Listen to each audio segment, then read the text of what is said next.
Hey guys, the 2012 Honda Civic. It's one of Honda's most important cars in their lineup, and it's gotten a lot of bad rep from both critics and consumers alike ever since it came out over a year ago. So today, I have a 2012 model here, EXL sedan as you can see. It's got just under 20,000 miles on it, and we're going to check out to see how it's held up on To The Redline's first ever long-term review. So join us today. Now, the Honda Civic has been around for many years.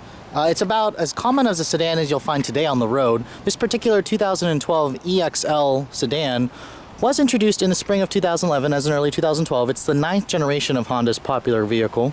And when it was introduced, a lot of bad reception was, heard of in the media from critics and consumers alike, mostly from critics. They really just dinged Honda's well-known reputation for the Civic. I mean, as you guys know, the 8th generation, which was introduced in 06, was actually Motor Trend's 2006 car of the year. It was really well received from, everybody.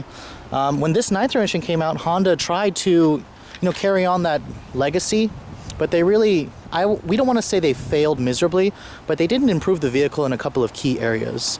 Mainly its technology. I mean, this particular vehicle is an evolution of the 8th generation. The entire front end looks pretty much the same. We had to, when this car first came out, people were double taking to make sure this was the new model because it barely looks different. The rear is where the car actually looks different. There are certain areas where the vehicle actually doesn't look too bad. This particular angle that we think actually looks like a pretty stylish, sleek sedan. It's just from the rear end, the car kind of resembles a Camry. The Civic is available in coupe and sedan body styles. The sedan starts at the base level DX, goes up to the LX, EX, EXL, and you also have in between EX with Navi, EXL with Navi. You also have your hybrid, and then your SI coupe and sedans. The SIs is the one that it appeals to the driving enthusiast. This EXL with leather is essentially for, your professional, young professional that needs a commuter car like my sister, because this vehicle does belong to my older sister. She actually replaced her '02 Acura TL when she bought this car because she was looking for something with better gas mileage, as she does do about a 40-mile commute to and from work. So we're gonna go over this car on how it's held up for her over the last year. She's had it since November of 2011 and just under 20,000 miles. She particularly still loves the car, so she hasn't been having too many complaints with it, but I would like to go over all the pros and cons for the vehicle that we've noticed, as well as how the interior and exterior have held up. So let's take a look at the rest of the vehicle. Coming inside, this particular EXL does come with Honda's stone color leather interior. And the gathered leather seats, we actually particularly like them. They look really comfy. They kind of remind you of your living room furniture. I know some automotive critics have actually dinged it for looking dated. Stepping inside, the two-tier dash is carried over from the 8th generation, except Honda did update it slightly with more information, more gauges. The key is still Honda's familiar in-key remote system with a trunk popper that the EXL gives you. You don't get that on the other trims. No push-button start is available on the Honda Civic just yet. You can see here it's got that iMid information display about 5 inches to the right, and then you have your speedometer and your tach, your twin tier. Shutting the door, you do have an automatic up-down driver window, not necessarily the passenger window, but just the driver, which is mostly how the vehicles in this class go. Now, this vehicle was dinged harshly for its cheap interior, essentially. They really downgraded the materials. The entire dashboard went to a hard plastic design with some pretty crude cut lines that you can see in the dashboard.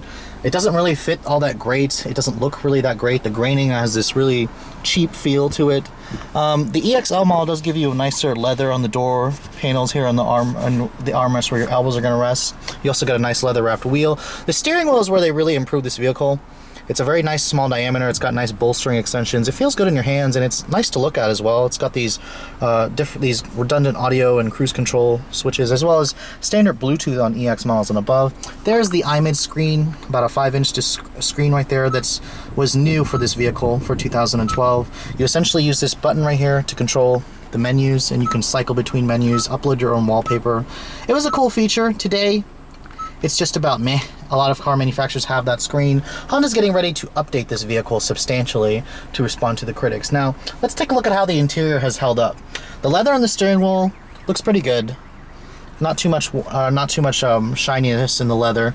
It still feels good in your hands. The door panels haven't really gotten scratched up that much. There are a couple of areas where my sister has actually informed us to hit on. You can see here on the steering wheel audio controls, this cheap material they used here for the the scroll through your songs or changing your stations. My sister kind of has long nails, and you can see where she's actually scratched that. You can see how she skips songs a lot, and it's just kind of, you know, scratched off the paint. That's kind of cheap. It's like what they've essentially done is painted the plastic. The handbrake right here, actually this will come off, and you can see here it actually broke right there, so that's a little bit cheap.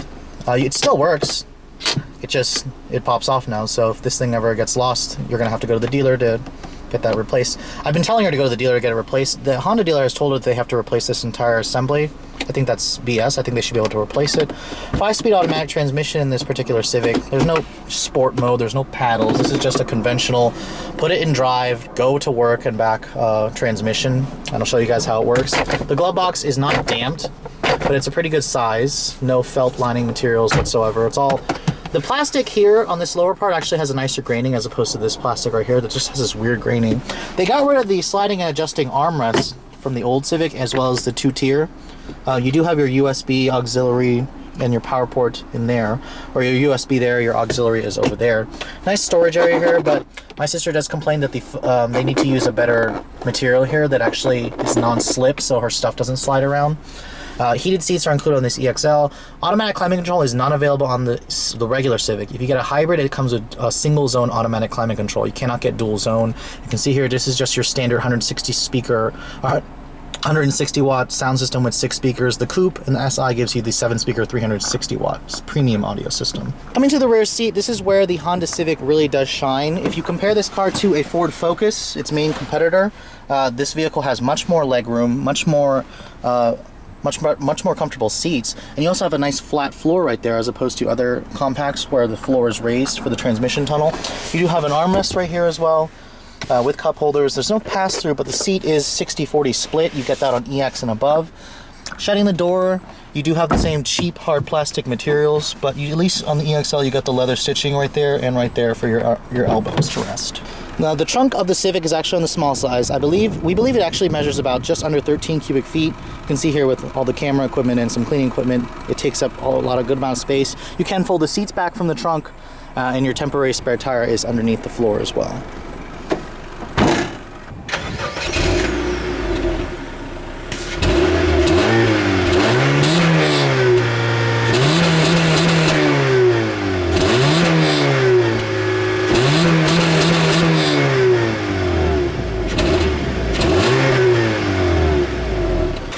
Now coming under the hood, this is familiar stuff under here. This is the same 1.8 liter 4-cylinder engine that came from the 8th generation Civic, which was an all-new design back in '06. Honda says that they used a different oil in it. They reduced the internal friction. It makes the same power, 140 horsepower and 128 foot-pounds of torque. Honda says the torque curve has been improved, so it feels quicker off the line. Honestly, we think it feels slower. We'll show you guys how the car drives in just one second. I mean, this is the kind of engine that's going to take you hundreds of thousands of miles with no problems, as opposed to, you know, the turbos and direct injection motors. But Honda really needs to update this car to give it more power to compete with the rest of the class. Alright, so for those of you who need a compact car and have the Honda Civic on your list, let's take a look at how this car drives.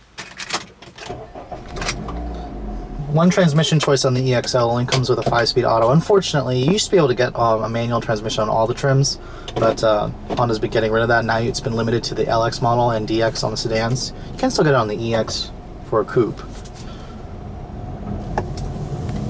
Now right off the bat, you're going to immediately notice this car is really familiar. The driving dynamics are almost entirely the same.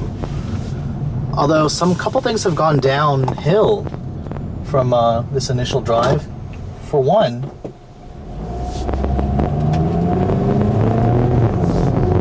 the car's transmission has been programmed to shift early and stay in top gear all the time. They do that for gas mileage reasons, of course. It's one of the reasons why the gas mileage on this car went up.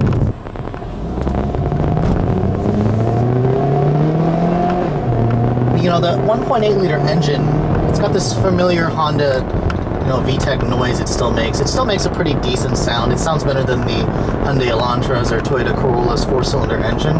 However, it just doesn't have that eagerness that the old Civic had. It's just, they've really dumbed down the throttle response. And now they've added this economy mode for 2012, which my sister isn't even a car enthusiast, but she never uses it. Because the couple times that she does use it, she notices just how gutless this car is. And it's pretty sad when a non-car enthusiast person like my sister, who's a chemistry professor, doesn't even notices that the econ button slows her car down. Another big thing that you notice immediately is the steering. It's been tweaked to, really, it doesn't have that urgency that the old Civic had. The old Civic had basically what the Fit has. You turn the wheel, the car is very eager to change directions. This car, the car's steering responses have been just dumbed down. You turn the wheel and the car just doesn't respond like it used to. It's very devoid of feel. I mean, they've switched to an electric power steering to get better gas mileage, of course, which is necessary, but Honda knows usually how to tune electric steering to make it feel decent still. But this just feels a lot number than other Hondas that I've driven, including other Hondas that I've owned, my Fit including. And I mean, you really have to put your foot down to get the transmission to shift. It's only got 5 gears. They're widely spaced gears. Because you can really feel the lack of a 6th gear. I mean, it's a quick shifting transmission. That's the one thing about Honda's automatic versus automatics, like for example in Hyundais or Kias. Hyundais and Kias have a 6th gear that Hondas need, but they just don't shift with that same quickness and crispness that this transmission at least gives you. My only gripe is it just needs another gear and at least a sport mode. It doesn't have that. All you have is a little D3 position right here, which knocks it out of 4th and 5th gear. But honestly, this car's pretty gutless as it is.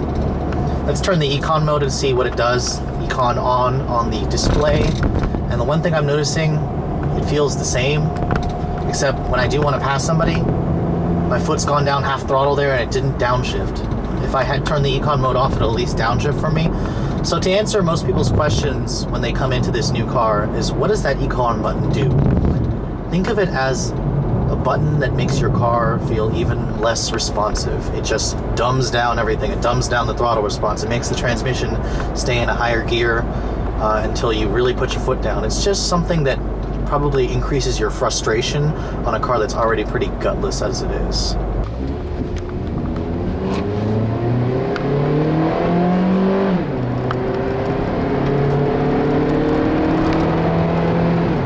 Now the AC really slows this car down a little bit. I accidentally had it in econ mode as well there, so that was partly my fault. But you can see here, acceleration, it feels a little sluggish. A Ford Focus, it instantly feels quicker than this car immediately, just because of that direct injection with more torque, and then the dual clutch transmission that shifts much faster. Now, as much as we like, fun to drive pocket rockets here to the red line, we have to remember this car is a commuter car. So let's take a look at how this car would drive. How the average consumer would drive this car, per se, like my sister, who doesn't really care. The road noise is actually pretty high. Honda says that they have quieted the road noise on this car. I don't really notice it. It's still just as loud as a little bit quieter than the Fit that I have, but the Ford Focus is much quieter instantly. The one good thing that this car is doing, the gas mileage, her average MPG is 33.7 over almost 20,000 miles. On a full tank, this thing will do just under 500 miles with a 13-gallon gas tank. I think the highest that she's gotten is about almost 40 miles to the gallon, just right under 40 at 39, 38 miles to the gallon. The seats are very comfortable. That's the one thing that they did improve, is the seat comfort is much better versus last year's Civic. The steering wheel, like I said, is pretty numb, but the ride comfort has gotten better. It's a softer ride, so this car is good for long trips, which occasionally my sister and her husband will drive the car to Ohio to see his family, and that's about a 6-hour drive from here. So it's a much better commuter car, or highway car, although it does lack the quietness and the power that a much bigger car will give you. But the bigger cars won't match its gas mileage, though.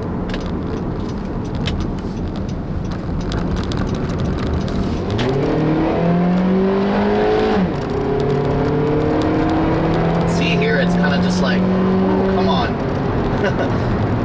The 1.8 liter engine doesn't sound as smooth as well as the older 1.8, especially when it gets up kissing the red line. It makes a nasty noise at the red line. I'm not sure why. It's a little discerning to me. It just doesn't feel as eager to rev anymore, especially the 1.5 in my Fit. It's very disappointing to me. You know, taking fast corners in this vehicle just doesn't feel as playful as the older Civic as well. It just doesn't, the steering doesn't give you enough feedback to know what the front tires are doing. It's just a shame. Now on to our final recommendations for this car.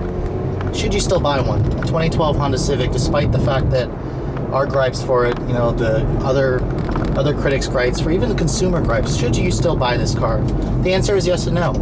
If you're an older Honda enthusiast and you're expecting the Civic to be just like the 98 Civic you're trading in, you're going to be very disappointed when you drive this car.